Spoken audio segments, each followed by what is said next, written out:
ಉತ್ತರ ಭಾರತದ ರಾಜ್ಯಗಳಿಗೆ ಹೋಲಿಸಿದ್ರೆ ಹೆಚ್ಚು ಟ್ಯಾಕ್ಸನ್ನು ನಾವು ಕೇಂದ್ರ ಸರ್ಕಾರಕ್ಕೆ ಕೊಡ್ತೀವಿ. ಆದರೆ ಅಷ್ಟೇ ಪ್ರಮಾಣದಲ್ಲಿ ವಾಪಸ್ ಬರುತ್ತಾ ದಕ್ಷಿಣದ ರಾಜ್ಯಗಳಿಗೆ ಅಂದ್ರೆ ಬರೋದಿಲ್ಲ.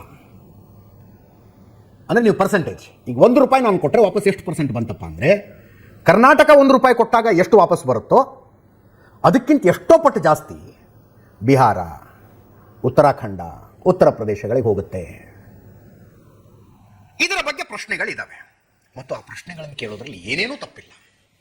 ಅರೆ ನಾವು ಜಾಸ್ತಿ ಕಾಂಟ್ರಿಬ್ಯೂಟ್ ಮಾಡ್ತಾ ಇದ್ದೀವಿ, ನಮಗೆ ಜಾಸ್ತಿ ಬರಬೇಕು ಅಂತ ಕೇಳೋದ್ರಲ್ಲಿ ಏನು ತಪ್ಪಿದೆ? ಏನೂ ತಪ್ಪಲ್ಲ. ಚರ್ಚೆಗಳು ಬೇರೆ ಬೇರೆ ಇದ್ದಾವೆ. ಈಗ ಕರ್ನಾಟಕದಲ್ಲಿ ಅತಿ ಹೆಚ್ಚು ಟ್ಯಾಕ್ಸ್ ಎಲ್ಲಿ ಕಲೆಕ್ಷನ್ ಆಗುತ್ತೆ? ಬೆಂಗಳೂರು ನಗರದಲ್ಲಾಗುತ್ತೆ. ರಾಜಧಾನಿ ಇದ್ದ ಬದ್ದ ಇಂಡಸ್ಟ್ರಿನೆಲ್ಲ ಇಲ್ಲಿ ತಂದು ಹಾಕ್ಕೊಂಡ್ವಿ ನಾವು. ಅತಿ ಕಡಿಮೆ ಟ್ಯಾಕ್ಸ್ ಎಲ್ಲಿ ಕಲೆಕ್ಟ್ ಆಗಬಹುದು? ನನಗೆ ಅಂದರೆ ಎಕ್ಸಾಕ್ಟಾಗಿ ಗೊತ್ತಿಲ್ಲ. ಈಗ ಯಾದಗಿರಿ ಅಂಥ ಜಿಲ್ಲೆ,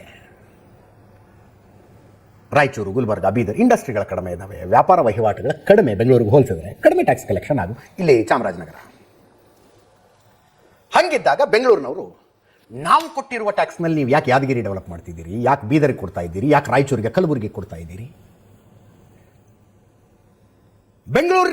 ಬೆಂಗಳೂರಿಗರು ಕೊಟ್ಟ ಟ್ಯಾಕ್ಸ್ನಲ್ಲಿ ಬೆಂಗಳೂರನ್ನ ಅಭಿವೃದ್ಧಿ ಮಾಡಿ ಅಂತ ವಾದ ಮಾಡಿದ್ರೆ ಆ ವಾದ ಎಷ್ಟು ಸರಿ ತಪ್ಪು ಅವರವರ ಭಾವಕ್ಕೆ, ಅವರವರ ಭಕ್ತಿಗೆ. ಬಟ್ ಅದೇನು ದೇಶದ್ರೋಹ ಅಲ್ಲ. ಆದರೆ ನಾವು ಜಾಸ್ತಿ ಟ್ಯಾಕ್ಸ್ ಕೊಡ್ತಾ ಇದ್ದೀವಿ, ನಮ್ಮ ಟ್ಯಾಕ್ಸ್ನಲ್ಲಿ ತಗೊಂಡೋಗಿ ನೀವು ಕಲ್ಯಾಣ ಕರ್ನಾಟಕ ಯಾಕೆ ಅಭಿವೃದ್ಧಿ ಮಾಡ್ತಾ ಇದ್ದೀರಿ? ಹಿಂಗೆ ಮುಂದುವರೆದ್ರೆ ಹಳೆ ಮೈಸೂರನ್ನು ಪ್ರತ್ಯೇಕ ರಾಜ್ಯ ಮಾಡಬೇಕಾಗತ್ತೆ ಅಂತ ಯಾರು ಮಾತಾಡಿದ್ರೆ ಹಿಂದೆ ಮುಂದೆ ನೋಡಿದ್ರೆ ಅವರನ್ನು ನಾಡದ್ರೋಹಿಗಳು ಅಂತ ಕರೀತಾರೆ.